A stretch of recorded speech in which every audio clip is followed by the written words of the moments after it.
राजस्थान में 5 विधानसभा सीटों पर होने वाले उपचुनाव ने बीजेपी की अब जो है चिंता बढ़ा दी है। इसका कारण ये है कि पिछले 10 साल में हुए उपचुनावों यानी कि लोकसभा और विधानसभा में कांग्रेस का पलड़ा जो है भारी रहा है।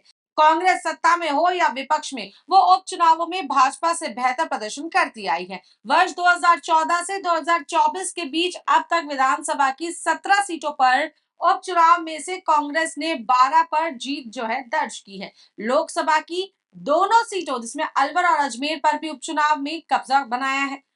उपचुनाव के अपने पिछले प्रदर्शन से कांग्रेस उत्साह से भरी हुई है। भाजपा ने भी जीत के लिए रणनीति बनानी तो शुरू कर दी है। इन सीटों को लेकर क्या क्या चुनौतियां बीजेपी के सामने हैं, पिछले चुनावों के प्रदर्शन क्या कहते हैं, उस पर जो है बातचीत कर लेते हैं। तो फिलहाल आपको बता दें कि राजस्थान में 5 विधानसभा सीटों जिसमें देवली, उनियारा, खिमसर, चौरासी, झुंझुनू और दौसा पर उपचुनाव होने हैं। भाजपा की चिंता इसलिए बढ़ गई है क्योंकि इन सभी पांचों विधानसभा सीटों पर भाजपा ने दिसंबर 2023 में हुए विधानसभा चुनावों में अपने लिए सबसे कठिन माने जाने वाली 19 सीटों की कैटेगरी ए में शामिल किया हुआ था और इन 5 सीटों को भाजपा चुनाव जीतने के लिए लिहाज से कठिन मानती है। यह सीट कई बार कांग्रेस ने लोकसभा में जीती है क्योंकि यहां से कांग्रेस के दिग्गज नेता दिवंगत शीशराम ओला चुनाव लड़ते थे। विधानसभा में ये सीट लगातार शीशराम के पुत्र ब्रजेंद्र सिंह ओला चौथी बार जो है जीत चुके हैं। इस सीट पर कांग्रेस का पलड़ा इतना भारी है कि भाजपा को इसे अपने लिए टॉप 10 सबसे मुश्किल सीटें में गिनती है।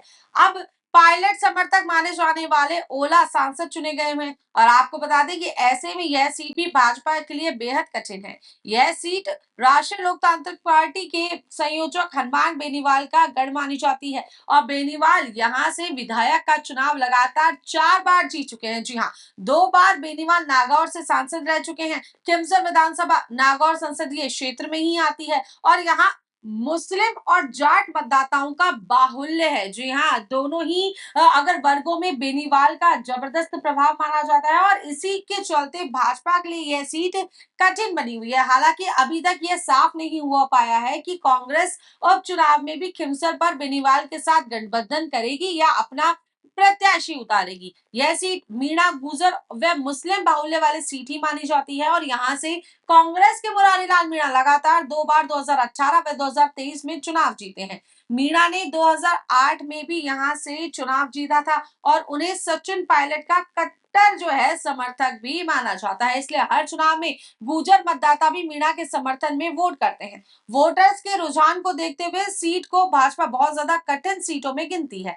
दूसरी वजह यह भी है कि यह दौसा के आसपास की करीब 10 विधानसभा सीटों पर कांग्रेस के विधायक काबिज हैं और इस सीट से पिछले 4 चुनावों में 3 बार कांग्रेस ही जीती है और 2 बार तो कांग्रेस के हरीश मीणा लगातार विधायक का चुनाव जीते हैं।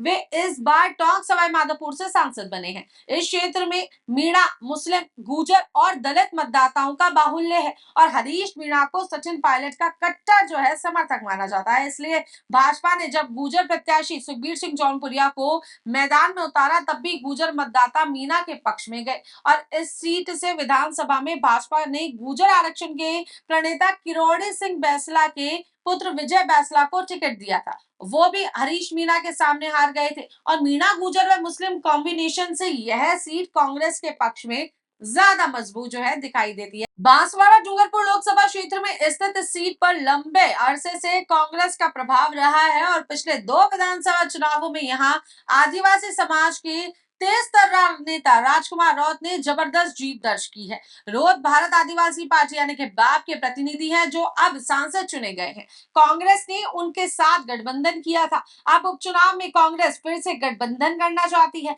भाजपा को फिलहाल रौत, बाप और आदिवासियों से जुड़े मुद्दे की काट नहीं मिल रही है।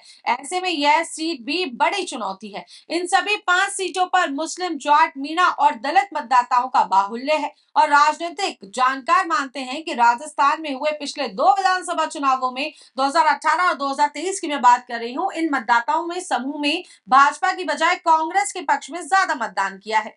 विधानसभा चुनाव 2023 में बीजेपी इसलिए हारी क्योंकि समीकरणों ने मुकाबले को और ज्यादा कड़ा बना दिया। हाल ही में लोकसभा चुनाव में भी कांग्रेस और उनके गठबंधन सहयोगियों ने जो 11 सीटें जीती, उनमें से 5 लोकसभा सीटों के भीतर ही 5 विधानसभा सीटें भी आती हैं। मुस्लिम, जाट, मीना और दलित वर्ग का मतदान कांग्रेस के पक्ष में जाने से यहाँ जातीय समीकरण बीजेपी के लिए चिंता बढ़ाने वाला है। तो फिलहाल देखिए, अब चुनाव अभी जो है तारीखों का ऐलान नहीं हुआ है, लेकिन फिलहाल देखने वाली बात ये होगी कि इस बार उपचुनाव का जो फैसला है वो किसके पाले में आता है और किसके सर पर जीत का ताज होने वाला है। तो फिलहाल के लिए इतना ही। देखते रहिए पंजाब केसरी राजस्थान। नमस्कार।